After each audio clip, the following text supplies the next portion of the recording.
ये है मेरा नया शिकार, गांव शामपुर। अब यहाँ के लोगों को पागल बनाने की बारी है। अरे, ये कौन है? कोई महान साधु लगते हैं। मैंने अपने दादाजी से सुना था कि ये सीधा हिमालय से आते हैं, कुछ ना कुछ शक्तियां हासिल करके। हे शामपुर वासियों, मैं साधु चिंतामुक्त आप सबका जीवन सफल करने आया हूँ। जीवन सफल? पर कैसे? बताता हूँ रंगीले, बताता हूँ। पहले अपने गांव के मुखिया नेक राम जी को तो बुला लो। जी, मैं अभी लाता हूँ। इन्हें हम सबके नाम कैसे पता? काफी ज्ञानी बाबा लगते हैं ये तो। आपका हमारे गांव में स्वागत है बाबा जी। आप बताइए, हम आपकी क्या सेवा कर सकते हैं? सेवा तो मैं करने आया हूँ आपकी। कैसी सेवा? क्या आप सबको पता है कि मरणोपरांत क्या होता है? ये किसी को कैसे पता हो सकता है? जहाँ दिमाग काम करना बंद हुआ, उसके बाद किसी को क्या एहसास रहेगा? शहर से पढ़ के आए हो बच्चे, इसीलिए विज्ञान की ऐसी बातें कर रहे हो। अरे बाबा जी, इसे माफ कर दीजिए, ये तो बच्चा है। कोई बात नहीं, लेकिन भगवान ने मुझे जिस काम के लिए भेजा है, मैं वो करके ही जाऊंगा। ये देखो शामपुर के निवासियों, ये है स्वर्ग की सीढ़ी। शांत हो सभी, शांत। बाबा जी, ये स्वर्ग की सीढ़ी क्या है? इस सीढ़ी को जिस किसी ने भी अपने घर में रखा, वो आदमी मरने के बाद सीधा स्वर्ग में जाएगा। अरे, ऐसे थोड़े ही ना होता है। आप लोग इस ढोंगी की बातों में मत आइए। ये बस यहाँ आप लोगों का मूर्ख बनाने के लिए आया है, और कुछ नहीं।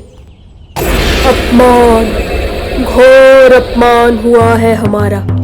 अब हम यहाँ एक पल नहीं रुक सकते और इस गांव को ऐसा श्राप देंगे कि सदियों सदियों तक इस गांव में मरकर लोग सिर्फ नरक में जाएंगे।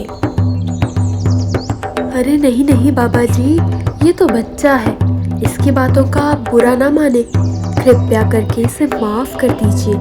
हम सभी गांव वाले आपकी स्वर्ग की सीढ़ी अपने पास रखना चाहते हैं। जी बाबा जी, हम आपसे मिलने वाला ये वरदान नहीं छोड़ना चाहते। बाबा जी, ये लड़का शहर से पढ़कर खुद को महान और आप जैसे गुरु को नीच समझने लगा है। हम सभी इसकी तरफ से आपसे माफी मांगते हैं। ठीक है, पर पहले खुद राम को मुझसे माफी मांगनी पड़ेगी। आपको मेरा नाम कैसे मालूम? हमें सब पता है, दिल्ली से पढ़कर आए लड़के। माफी मांग बाबा जी से, वरना आज के बाद मुझसे बात मत करना। पिताजी, आप कैसी बातें कर रहे हैं? मुझे कुछ नहीं सुनना। माफी मांग बाबा जी से। ठीक है बाबा जी, मुझे माफ कर दीजिए। कोई बात नहीं। गलती करने से ज्यादा गलती मान लेना आवश्यक होता है। और मैं स्वर्ग की सीढ़ी की प्राप्ति की आप सबकी इतनी शिद्दत देखकर आप सबको ये लाभ अवश्य दूंगा।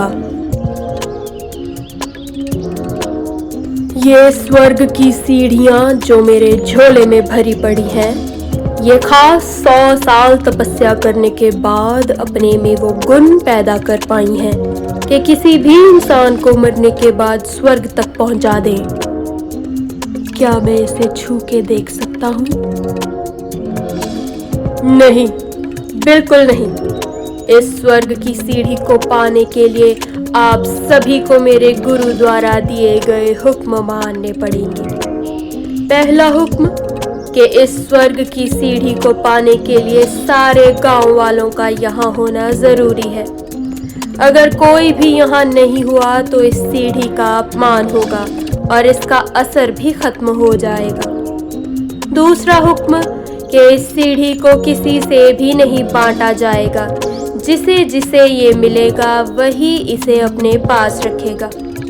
और आखिरी हुक्म, 5 बार स्नान करने के बाद आप सबको यहाँ रात को 12 बजे आना है और उसी समय सब में इस सीढ़ी को बांटा जाएगा। ठीक है, मैं अभी स्नान करने जाता हूँ। चलो चलो, हम भी जाते हैं।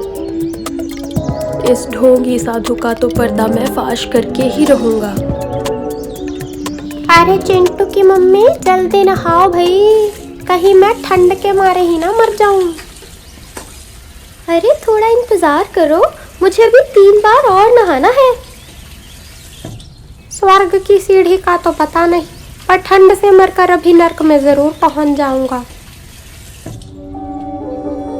आखिर ये पाखंडी इनको रात को क्यों बुला रहा है, वो भी सारे गांव वालों को एक साथ?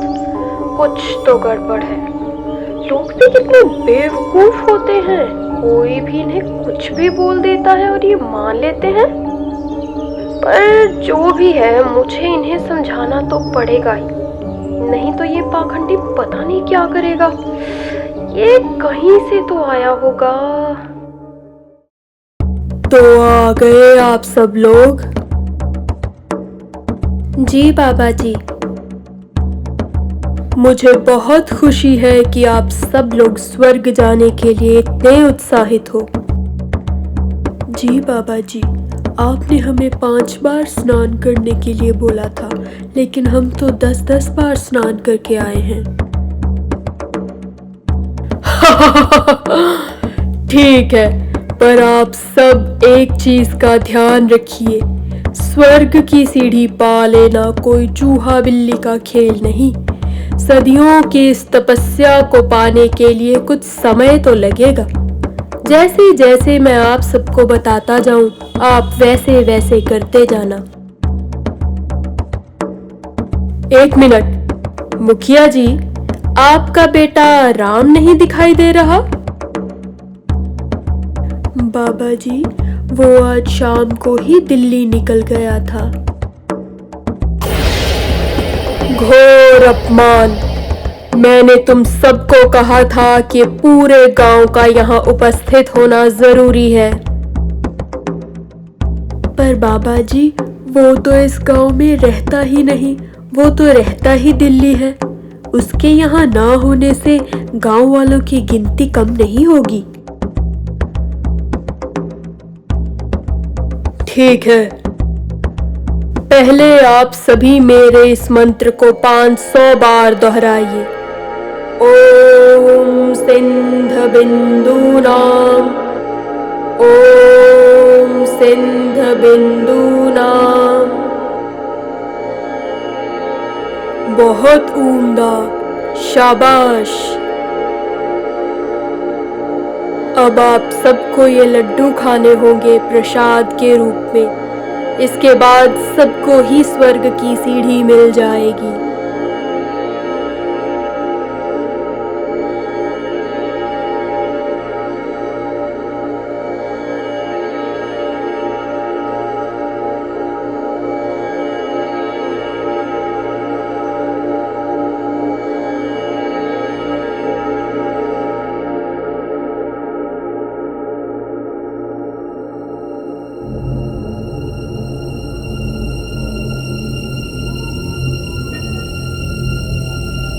चलो, सब लूट लिया, अब सिर्फ मुखिया का घर रह गया है, वो भी लूट ले और यहाँ से दूर चले ऐश करने।